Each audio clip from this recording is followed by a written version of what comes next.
Welcome back to Dronacharya IAS YouTube channel. This is our daily newspaper video, जहां हम रोज़ाना the Hindu newspaper के must read articles को briefly discuss करते हैं।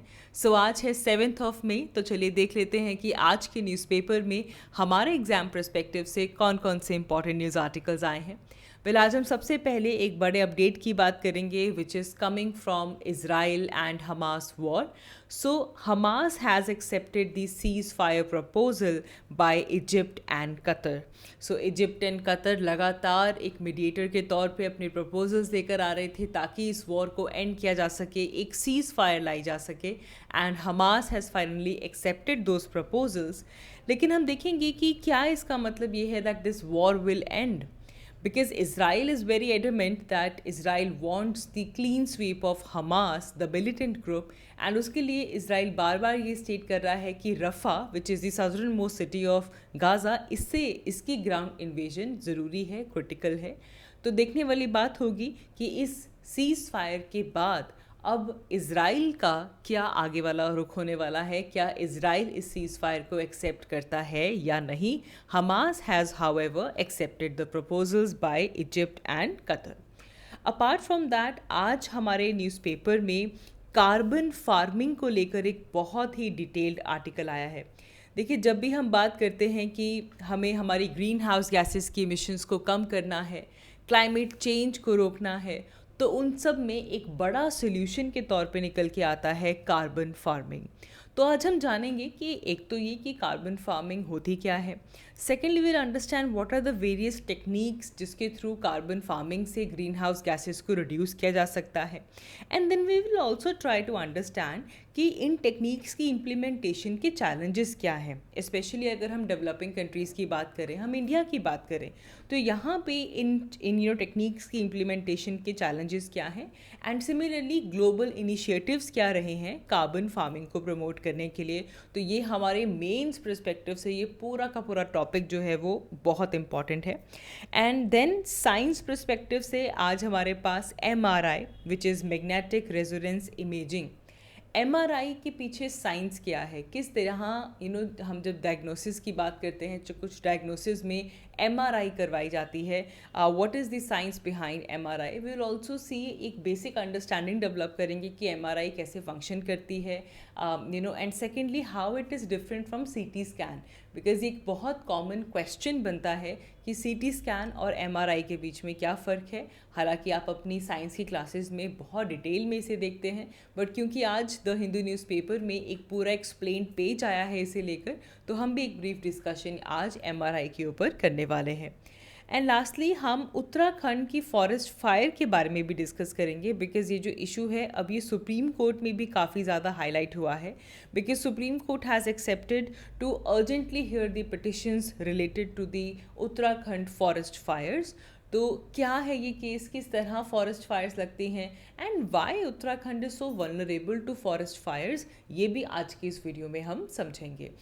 Without a further ado, let's begin with our first news article which is related to the Hamas and Israel war. अब देखिए, हमारे पास अगर हम न्यूज़ देखें तो करंटली न्यूज़पेपर में तो हेडलाइन यही है that Hamas has accepted the cease fire proposals. लेकिन अगर हम करंट अपडेट देखें, Israel has said that they will continue, the talks, but they are pressing on with the Rafah attack. Israel क्योंकि Israel का ये stand हमेशा से था कि रफ़ा की इन्वेजन बहुत ज़रूरी है, which is of southern most city of Gaza, and हालांकि इसराइल ने कहा है they will continue with negotiations, and Hamas ने दूसरी तरफ जो सीज़ फायर प्रपोजल्स हैं उनको एक्सेप्ट कर लिया है, बट इसराइल हैज़ सेड कि नो, ये जो डील हुई है जिसे हमास अपनी तरफ से एक्सेप्ट कर रहा है, it did not meet the core demands of Israel. Israel की कोर डिमांड यहाँ पे पूरी नहीं होती हैं। ये करंट अपडेट है जो कि आज के न्यूज़पेपर में नहीं आया है, बिकॉज एज यू नो कि न्यूज़पेपर रात को छप जाता है।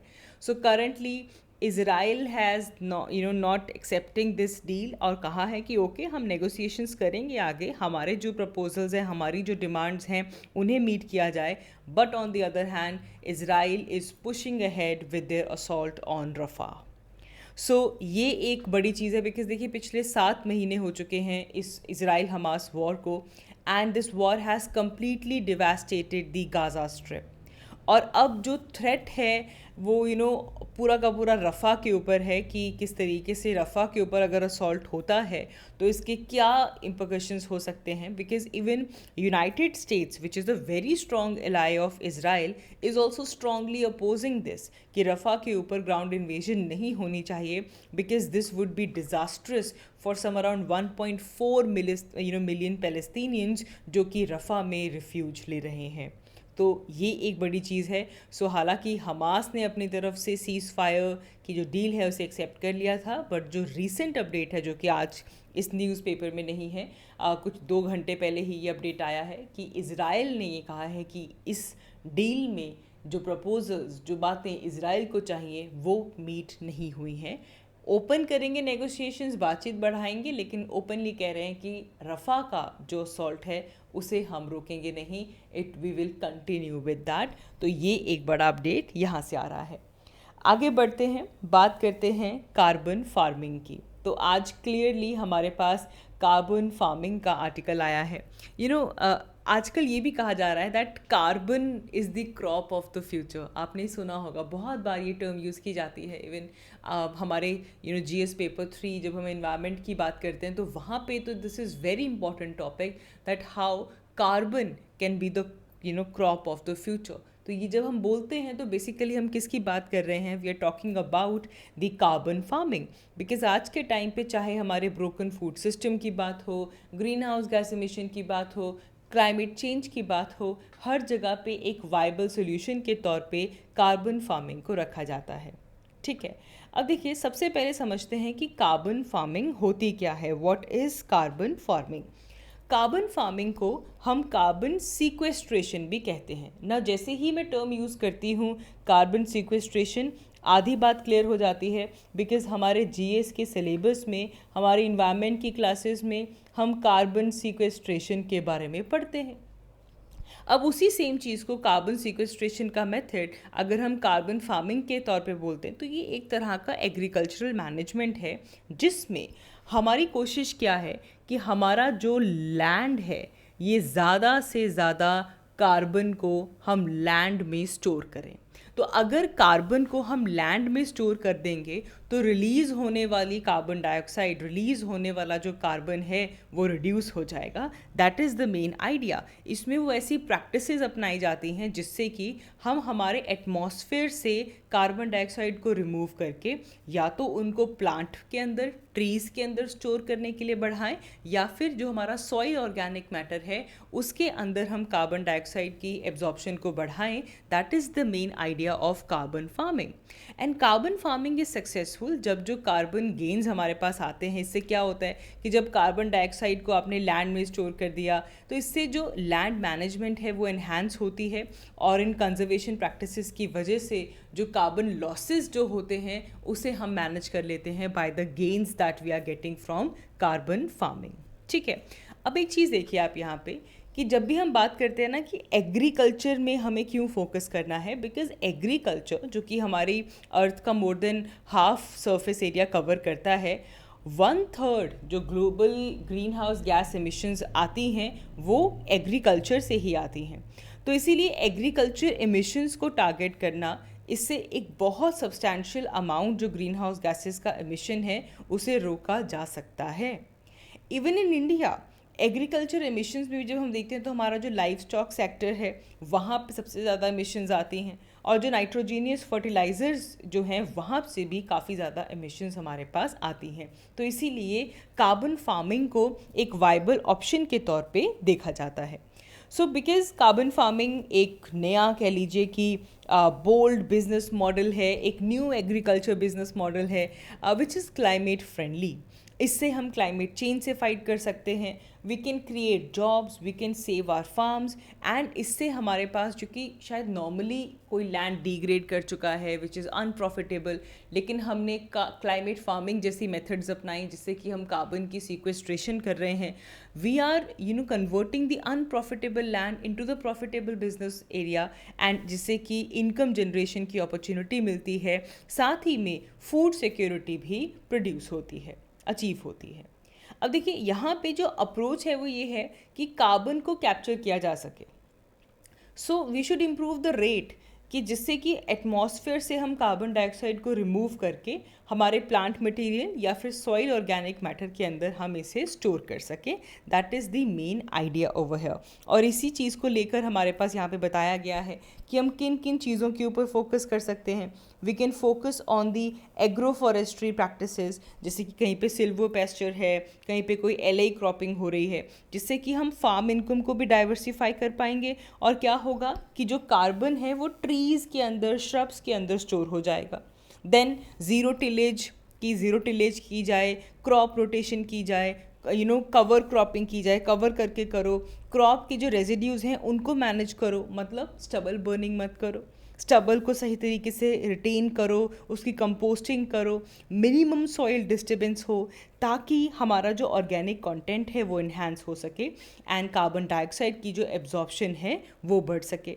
वहीं पे फिर हम न्यूट्रिएंट मैनेजमेंट प्रैक्टिसेस की बात करते हैं कि सॉइल की जो फर्टिलिटी है उसे प्रमोट किया जा सके, ऑर्गेनिक फर्टिलाइजर्स यूज़ किए जा सके, लाइफ स्टॉक को मैनेज किया जाए, रोटेशनल ग्रेजिंग हो, उनकी फीड क्वालिटी को ऑप्टिमाइज़ किया जाए, और जो एनिमल वेस्ट आता है, बिकॉज हमने कुछ ही दिन पहले मीथेन की बात की थी और हम ये जानते हैं कि हमारा जो लाइफ स्टॉक है और जो एनिमल वेस्ट है वहाँ से बहुत मीथेन एमिशंस होती हैं, तो उसकी वेस्ट की मैनेजमेंट प्रॉपरली होनी चाहिए कि इन एमिशंस को रिड्यूस किया जा सके, और जो कार्बन्स हैं, कार्बन उसे हम स्टोर कर सकें in different forms. So that is the main idea of carbon farming. और इसे लेकर ऑफ कोर्स चैलेंजेस तो हैं ही, बिकॉज़ ये बहुत सारे फैक्टर्स पे डिपेंड करता है।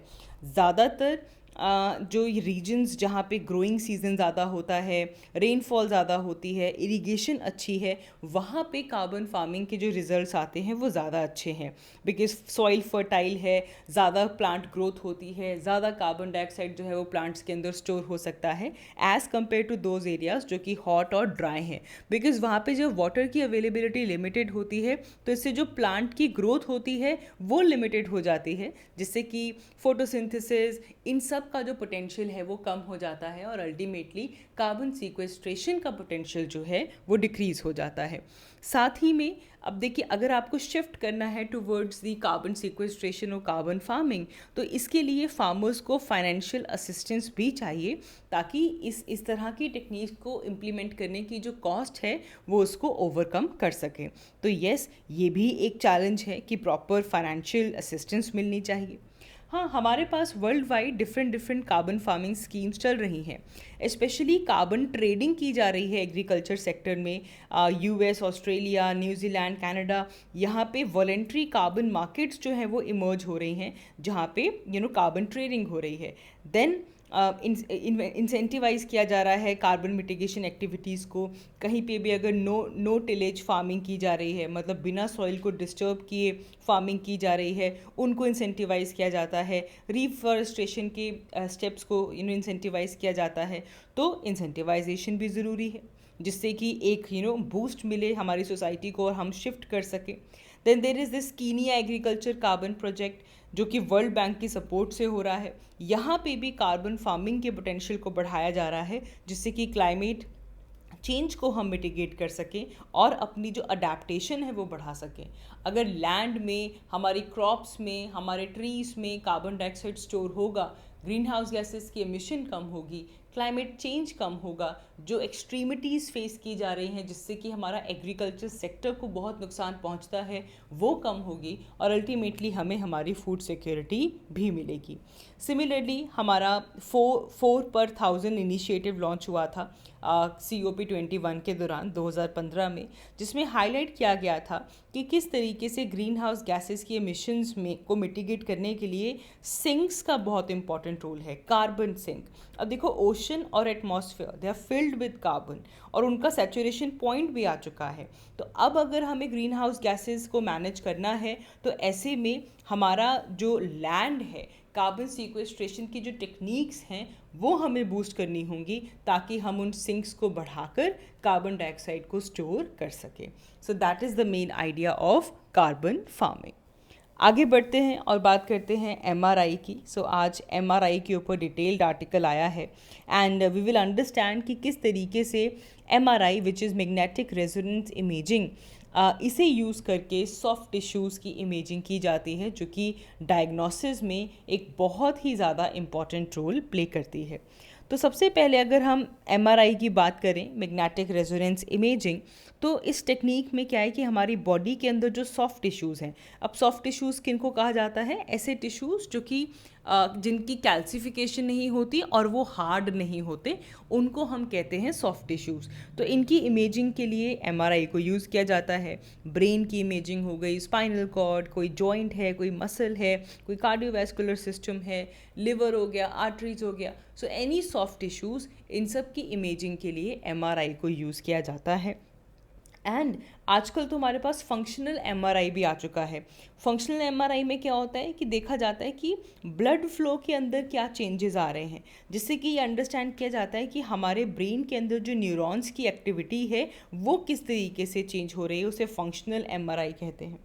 तो MRI जिसका फुल फॉर्म है मैग्नेटिक रेजोनेंस इमेजिंग, तो एक बात पहले ही क्लियर कर लीजिए कि MRI के अंदर स्ट्रॉन्ग मैग्नेटिक फील्ड्स को यूज़ किया जाता है।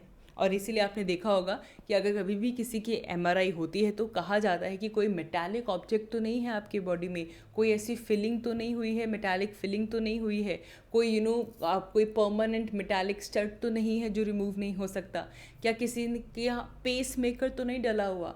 अगर किसी का पेस मेकर भी डला होता है तो उनकी भी MRI नहीं होती। क्यों? Because it's a magnetic field, magnetic field में आपको एक्सपोज किया जाता है। अगर आपकी पॉकेट में इवन डेबिट कार्ड है या क्रेडिट कार्ड है तो उसकी भी जो चिप होती है, अगर वो भी जाती है तो वो भी मैग्नेटिक फील्ड जो उसकी है वो डिस्टॉर्ट हो जाती है। So it's very important to follow the instructions और बॉडी में किसी भी तरह का मेटालिक जो कंपोनेंट है वो प्रेजेंट नहीं होना चाहिए। कोई पेस मेकर नहीं, कोई फिलिंग नहीं, कोई ज्वेलरी नहीं जिसकी वजह से MRI डिस्टॉर्ट हो सके। सो that is the main idea कि यहाँ पे मैग्नेटिक फील्ड को यूज़ किया जाता है। तो बेसिकली यहाँ पे टारगेट किया जाता है। अब देखो मैग्नेटिक फील्ड आ रही है, अब यहाँ पे बॉडी की इमेजिंग किस तरह होगी? हमारी बॉडी के अंदर जो हाइड्रोजन एटम्स हैं ना, उनको यूज़ किया जाता है। अब हाइड्रोजन एटम वी नो कि इसके पास एक सिंगल प्रोटॉन होता है और एक इलेक्ट्रॉन होता है। एंड ये जो एटम्स हैं दे आर ऑल स्पिनिंग, ये हमेशा स्पिन करते रहते हैं, इनके एक्सेस हमेशा रैंडम डायरेक्शंस में जाते हैं।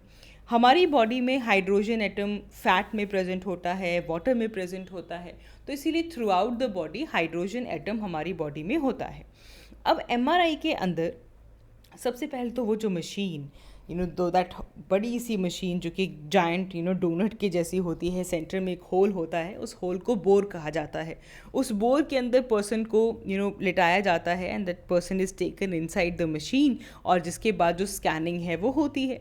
अब यहाँ पे क्या है कि वो जो गोल सी मशीन है उसमें बहुत ही पावरफुल सुपर कंडक्टिंग मैग्नेट होते हैं और इन मैग्नेट्स की जॉब होती है कि एक पावरफुल और एक स्टेबल मैग्नेटिक फील्ड बॉडी के अराउंड क्रिएट की जाए। तो एक प्रॉपर स्ट्रॉन्ग मैग्नेटिक फील्ड जो है वो बनाई जाती है। अब क्या होता है कि जब बॉडी के अराउंड मैग्नेटिक फील्ड क्रिएट होती है तो हमारी बॉडी के अंदर जो हाइड्रोजन एटम है they has a very strong magnetic movement. मतलब अगर मैग्नेटिक फील्ड कहीं पे भी प्रेजेंट होगी तो एटम्स अपनी स्पिनिंग जो है वो मैग्नेटिक फील्ड के साथ अलाइन कर लेते हैं। तो अब क्या होता है कि हमारी मशीन जो एक बड़ा सी मैग्नेटिक फील्ड बना रही है, अब उससे क्या होता है कि आधे हाइड्रोजन एटम्स जो हैं वो एक तरफ पॉइंट करना शुरू कर देते हैं अपने एक्सिस को और कुछ जो है वो उसकी ऑपोजिट डायरेक्शन में पॉइंट करना शुरू कर देते हैं। और ये मैचिंग ना ऑलमोस्ट एग्जैक्ट होती है कि आधे एक तरफ आधे एक तरफ। लेकिन कुछ ऐसे एटम्स, ओनली हैंडफुल ऐसे एटम्स होते हैं जिनको एक्सेस एटम्स कहा जाता है, जो कि शायद इन दोनों डायरेक्शंस में से किसी भी डायरेक्शन में पॉइंट नहीं कर रहे हैं, they are pointing in any other direction. वो कुछ ऐसी एक्सेप्शंस होती हैं जो कि कुछ और डायरेक्शन के अंदर पॉइंट कर रही हैं, और इन्हीं एक्सेस एटम्स को यूज़ किया जाता है। कैसे? इस डिवाइस के अंदर जब एक बार मैग्नेटिक फील्ड हो गई और आपके हाइड्रोजन एटम्स जो हैं वो उन्होंने अपने आप को अलाइन कर लिया, और कुछ हैंडफुल एक्सेस एटम्स हैं जो कि इधर उधर अभी भी देख रहे हैं। अब क्या होता है कि इस मशीन में रेडियो फ्रीक्वेंसी पल्स जो है वो एमिट की जाती है।